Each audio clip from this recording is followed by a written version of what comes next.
आणि या बुलेटिनमध्ये बातम्यांचा घेणार आहोत आढावा। सुरुवातीची बातमी प्रचारासंदर्भातलीच। आज मुख्यमंत्री देवेंद्र फडणवीस उत्तर महाराष्ट्रात प्रचार सभा घेतील। शिरपूर, शहादा, साक्री आणि सटाणामध्ये मुख्यमंत्र्यांच्याच सभा होतील। विधानसभा निवडणुकीच्या पार्श्वभूमीवर राजकीय आरोप प्रत्यारोपांच्या फैरी एकीकडे सुरू झाल्या। अमरीश पटेल आज भाजपमध्ये अधिकृत प्रवेश करतील अशी शक्यता आहे आणि त्याबद्दलची चर्चा देखील रंगते। निवडणुकीचं रण एकीकडे तापलेलं असताना अमरीश पटेल यांच्या अधिकृत भाजप प्रवेशाच्या चर्चेमुळे धुळ्यात भाजपची ताकद वाढू शकते। मनसे अध्यक्ष राज ठाकरे यांची आज पुण्यामध्ये पहिली प्रचार सभा होईल।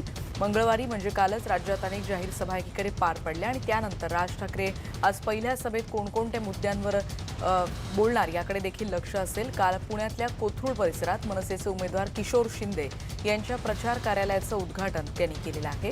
चंद्रकांत पाटील यांच्या विरोधात शिंदे निवडणुकीच्या रिंगणात उतरले। यावेळी तिथे राष्ट्रवादी आणि काँग्रेसचे नेते देखील उपस्थित होते।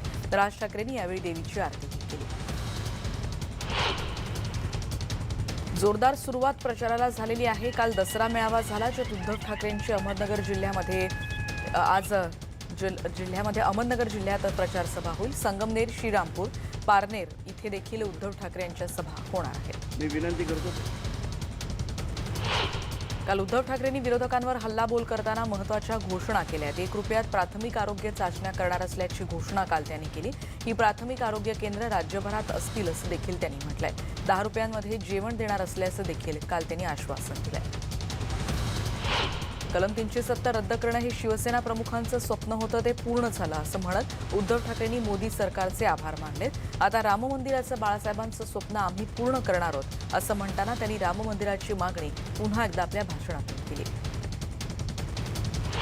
शेतकऱ्यांची कर्जमाफी नाही तर कर्जमुक्ती करू आणि शेतकऱ्यांचा सातबारा आम्ही कोरा करू असं आश्वासन देखील उद्धव ठाकरेंनी या सभेत दिलं।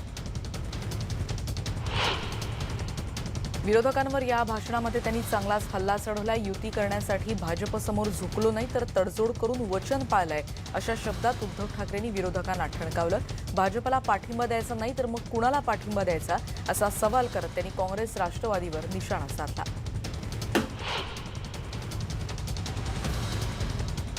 शिवतीर्थावर हा तिसरा मेळावा पार पडला आणि त्यावेळी त्यांनी अनेक वक्तव्यांचा उल्लेख केलेला आहे। पुढची बातमी आपण बघतोय। यावेळी बोलताना उद्धव ठाकरेंनी सुडाचं राजकारण करणाऱ्यांना देखील इशारा दिलेला आहे।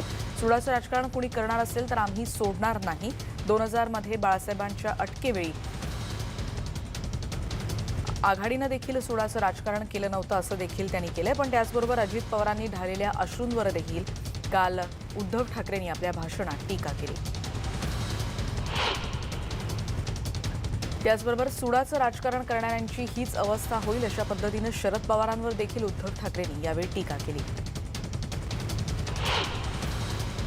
24 तारखेला विजयादशमी पुन्हा आपण साजरी करणार असल्याचा निर्धार यावेळी उद्धव ठाकरेंनी बोलून दाखवलाय। शिवसेना पुन्हा सत्तेत येईल असा दाट विश्वासही या मेळाव्यामध्ये त्यांनी व्यक्त केला।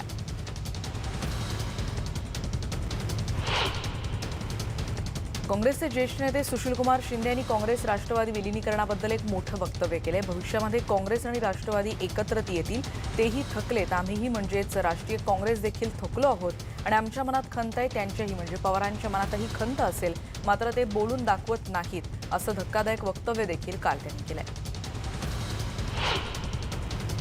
आणि सुशीलकुमार शिंदे यांच्या वक्तव्यावरून उद्धव ठाकरेंनी जोरदार टोलेबाजी केली आहे। तुम्ही खाऊन खाऊन थकला आहात आणि म्हणूनच तुम्हाला एकत्र येण्याशिवाय पर्याय उरलेला नाही। एकत्र आल्यावर तुमचा नेता कोण असणार हे आधी ठरवा असा टोला उद्धव ठाकरेंनी लगावलाय। काँग्रेसचे प्रदेशाध्यक्ष बाळासाहेब थोरात यांची सांगली जिल्ह्यात आज प्रचार सभा आहे। काल त्यांनी संगमनेर तालुक्यामध्ये निर्जळेश्वर महादेव मंदिरात नारळ फोडून काँग्रेस उमेदवाराच्या प्रचाराचा शुभारंभ केलेला आहे। काँग्रेसची खिंड बाजीप्रभूंसारखी लढवणार असल्याचं देखील काल त्यांनी आपल्या भाषणात म्हटलं। कालचा विजयादशमीचा मुहूर्त साधत शरद पवारांनी नगर जिल्ह्यात पारनेर इथे प्रचाराचा नारळ फोडलाय।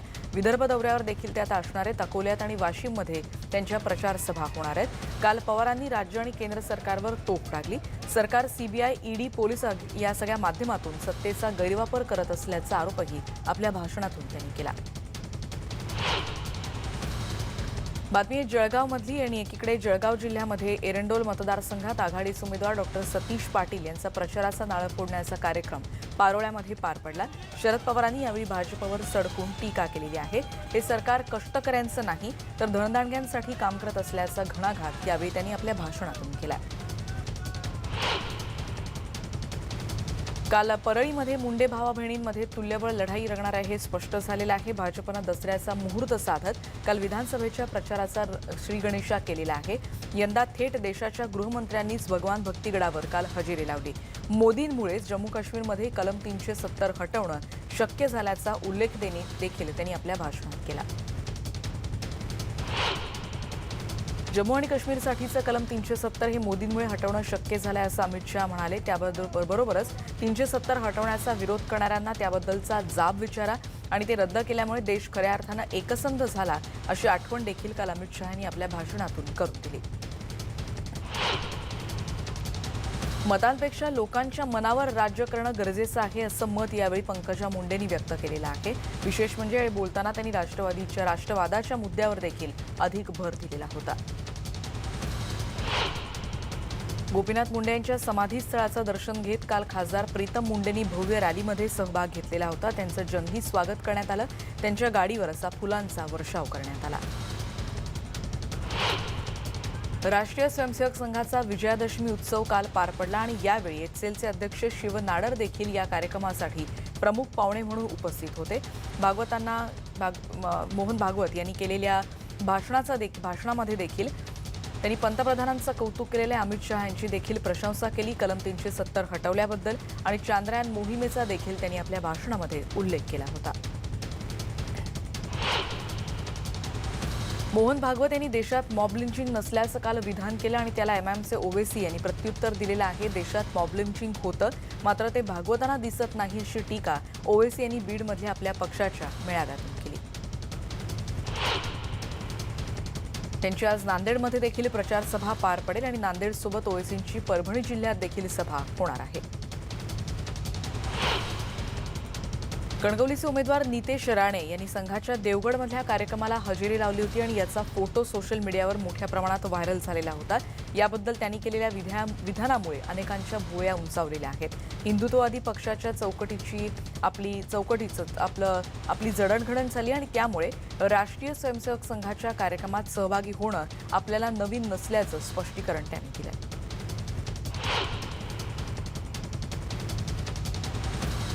पुढची बातमी आहे मानकरांनी पालखी उचलून काल सीमोल्लंघन केलेलं आहे। जेजुरीतला खंडोबाचा मर्दानी दसरा सोहळा काल मोठ्या उत्साहात पार पडला। सदानंदाचा जयघोष आणि भंडाऱ्याची इथे उधळण करण्यात आली। यानंतर दसऱ्याच्या सोहळ्याला तिथे सुरुवात होते आणि खांदेकरी मानकरांनी उत्सव मूर्तीची पालखी उचलून तिथे सीमोल्लंघन देखील केलं आणि त्यानंतर गडकोटाला प्रदक्षिणा घालून हा पालखी सोहळा गडाच्या टेकडीवर विसावला। मुंबईत गिरगाव चौपाटीतली ही दृश्य सध्या आपण बघतोय। रावण दहन सोहळा तिथे देखील पार पडला आणि यावेळी मोठ्या प्रमाणावर मुंबईकर उपस्थित होते। इथे भगवान रामाचा देखील जय जयकार यावेळी करण्यात आला। फटाक्यांची आतषबाजी देखील इथे जोरदार करण्यात आली। जेजुरी देखील दसऱ्याचा उत्साह पाहायला मिळाला। ड्रोननं या उत्सवाची दृश्य कैद करण्यात आलेत आणि त्यामध्ये आपण बघतोय अत्यंत सुंदर अशी दृश्य इथे या गडावरची पाहायला मिळतात। पुढची बातमी आहे नागनाथ मंदिरात देखील पालखी सोहळा पार पडलेला आहे। विजयादशमी निमित्तानं इथे श्रींचा चांदीचा मुखवटा पालखीत ठेवून इथे श्रींच्या सीमोल्लंघनाला जाऊन तिथे मामा असलेले लवंडेश्वर मंदिरामध्ये त्यांचं दर्शन घेण्याची प्रथा आहे। काल हा सगळा सोहळा पार पडला। कुलदैवत खंडोबा देवाचा पालखी सोहळा जयाद्रीच्या डोंगर रांगांमध्ये काल पार पडला। रात्री 1:30 वाजता उंच डोंगरावरच्या कडेपठार मंदिरामध्ये पालखी सोहळा आणि खाली दरीतल्या रमण्यामध्ये जेजुरी गडावरच्या पालखी सोहळ्याची देवभेट होण्याची इथे परंपरा आहे। यावेळी दोन्ही ठिकाणी प्रचंड प्रमाणात फटाक्यांची आतषबाजी करण्यात आली। जुनी जेजुरी मार्गेच या सोहळ्यानं वैकुंठ स्मशानभूमीतील रोकडोबा मंदिराला देखील भेट दिली। पुढची बातमी आपण बघणार आहोत सांगलीमधली विटामध्ये विजयादशमी निमित्तानं एक अनोखी स्पर्धा पार पडत असते। ही पालखी स्पर्धा ज्याला मोठ्या प्रमाणात गर्दी होत असते। मूळ स्थान रेवणसिद्ध आणि विटा इथल्या रेवणसिद्ध इथल्या एकाच देवाच्या पालखी इथे शर्यतीत होतात। 150 वर्षांपासून अधिक वर्षांची या पालखी सोहळ्याला परंपरा आहे। या व्यतिरिक्त इतर बातम्यांचा आढावा घेणार आहोत एका ब्रेकनंतर. पहा फक्त न्यूज 18 लोक.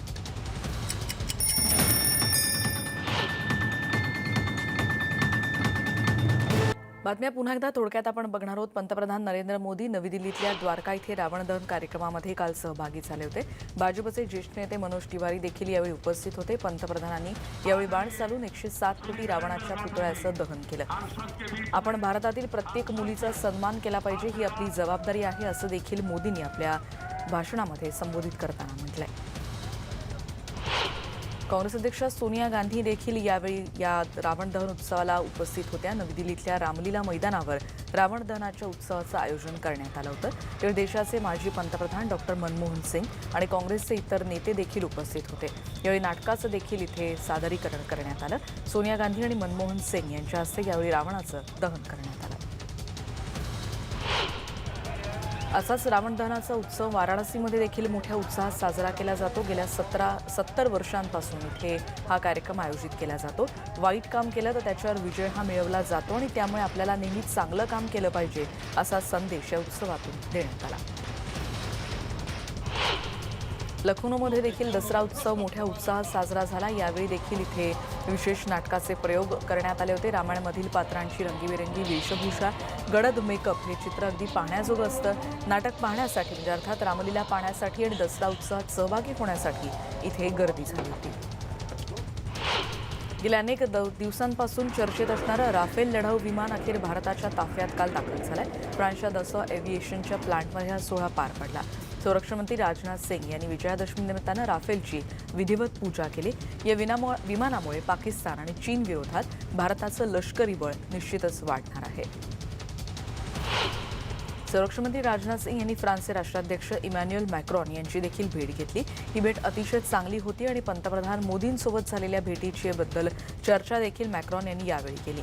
भारतासोबतचे आमचे संबंध जुने आहेत आणि ते असेच राहतील, आणखी मजबूत होतील, अशी माहिती राजनाथ सिंग यांनी मॅक्रॉन यांच्याबद्दल झालेल्या भेटीसंदर्भात नंतर दिली.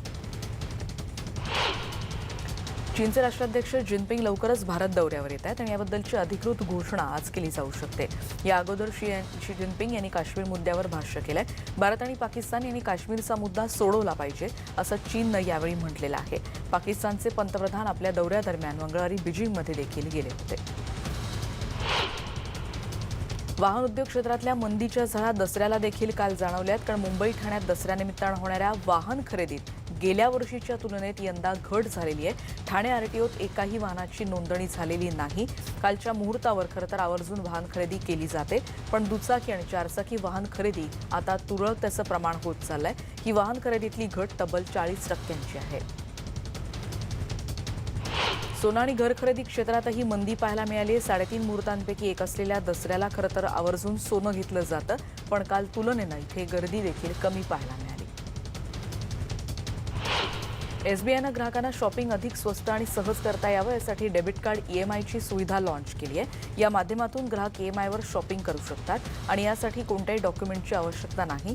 0 प्रोसेसिंग फीजमध्ये ही सुविधा एसबीआय आपल्या ग्राहकांना देणार आहे.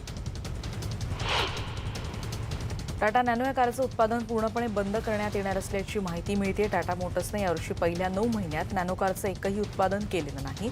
अधिकृतपणे या कारची विक्री बंद करण्याची कोणतीही घोषणा मात्र अजून करण्यात आलेली नाही. सॅमसंग आता बघूयात स्पोर्ट्स अपडेट. दक्षिण आफ्रिकेविरोधात टीम इंडियाच्या महिला क्रिकेट संघाचा पहिला एकदिवसीय सामना सकाळी 9 वाजता आज खेळला जाणार आहे. सलामीवीर स्मृती मानधनानं दुखापतीमुळे याच्यातून माघार घेतलेली आहे.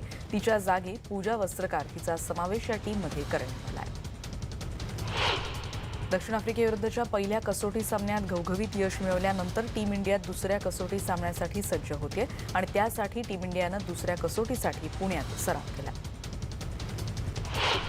टीम इंडियाचे ऑलराऊंडर हार्दिक पांड्याला झहीर खानला शुभेच्छा देणं चांगलंच महागात पडलंय. कारण मी जसा बॉल मैदानाबाहेर मारतो तसं तुम्ही देखील मैदानाबाहेर बॉल माराल अशी अपेक्षा करतो, अशा शब्दात त्यानं झहीरला वाढदिवसाच्या शुभेच्छा दिल्या होत्या. याबद्दलचा एक व्हिडिओ देखील त्यानं शेअर केला होता आणि त्याला नेटिझन्सनी चोख उत्तर दिलंय.